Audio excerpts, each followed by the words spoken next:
Саламатсыңарбы окуучулар, кыргыз тили сабагыбызды баштайбыз. Бүгүнкү сабагыбыздын темасы сүрөттөө анын түрлөрү. Биз буга чейин төмөнкү класстарда сүрөттөө кеби жөнүндө маалыматыбыз бар болчу. Бүгүн ошол сүрөттөөнүн дагы кандай түрлөрү бар экендигин билебиз, аларга мисалдарды келтиребиз. Ошондой эле бир текстте сүрөттөөнүн түрлөрүн айкалыштырып, колдонуп текст түзгөнгө машыгабыз. Өзүңөр билгендей балдар, кептин 3 түрү бар: баяндоо, сүрөттөө жана ой жүгүртүү кеби. Алгач сүрөттөө деген эмне экендигин эсибизге түшүрүп алалы. Жандуу жана жансыз заттардын, кубулуштардын, жаратылыштын жана башка нерселердин өзүнө тиешелүү белгилерин ачып көрсөткөн кептин бир түрү сүрөттөө деп аталат. Кептин сүрөттөө түрүндө сын атоочтор, атооштуктар көп колдонулат. Биз буга чейин төмөнкү класстарда жаратылышты, жан-жаныбарларды, буюмдарды сүрөттөөнү үйрөнүп келгенбиз. Сүрөттөөнүн дагы бир нече түрлөрү бар. Атап айтсак, жандуу жана жансыз заттарды сүрөттөө, ала абалды сүрөттөө, орунду, турак жайды сүрөттөө, кыялданып сүрөттөө жана башкалар. Кептин сүрөттөө түрүнө мисал келтирип көрөлү. Көк кийимчен жигит мөөрөйгө жете келди. Күлүк кара аргымагынын тизгинин жыя кармап, камчыны оозуна тиштеп, мен келдим дегендей карап турду.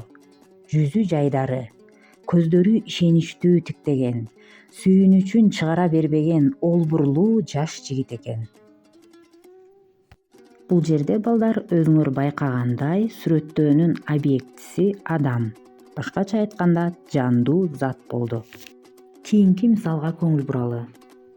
Бөлмөнүн ичи, конок үйү. Дубалда пейзаждык сүрөттөр илинген. Коноктор отуруучу стол, отургучтар дубалга жакын коюлган. Ортодо агыш кездеме менен капталган жумшак диван. Дивандын үстүндө өңү да куп жарашкан жаздыкчалар турат. Бул мисалда сүрөттөөнүн объектиси бөлмөнүн ичи, орун болду. Кийинки мисалга көңүл буралы. Мен сахнага чыктым. Эки жагымды карабастан, көздөрүм жалжылдап, сүйүнүчтүү кабар айтчудай турдум. Шашпастан, күлүмсүрөп, жүзүм нурданып, колумду жаңсап, Америкага барган сапарымды мектептеги балдарга айтып жаттым. Бул келтирилген мисал ал абалды сүрөттөөгө карата болду. Демек балдар, сүрөттөөнүн ушул сыяктуу бир нече түрлөрү бар экен. Азыр ушул бүгүнкү темабызды бышыктоо иретинде тапшырма аткаралы. Тапшырмага жакшылап көңүл бургула. Бул жерде сүрөттү көрүп турасыңар. Сүрөттө бөлмөнүн ичи. Бөлмөнүн ичинде жандуу жана жансыз заттар бар экен. Адамдардын ал абалына көңүл бургула. Мына ушул сүрөттү жакшылап түшүнүп, көрүп бүткөндөн кийин төмөндөгүдөй кылып 10 же 12 сүйлөмдөн турган чакан текст түзгүлө.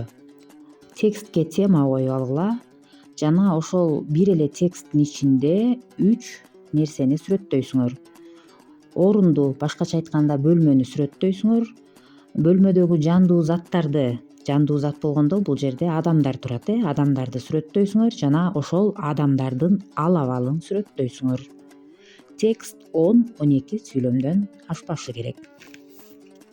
Демек балдар, биз кептин сүрөттөө түрүнө текст түзөт экенбиз. Сүрөттөө текстибизде бөлмөнү, адамдарды, ал абалды айкалыштырып сүрөттөп жазат экенбиз. Көңүл бурганыңарга чоң рахмат, саламатта калгыла.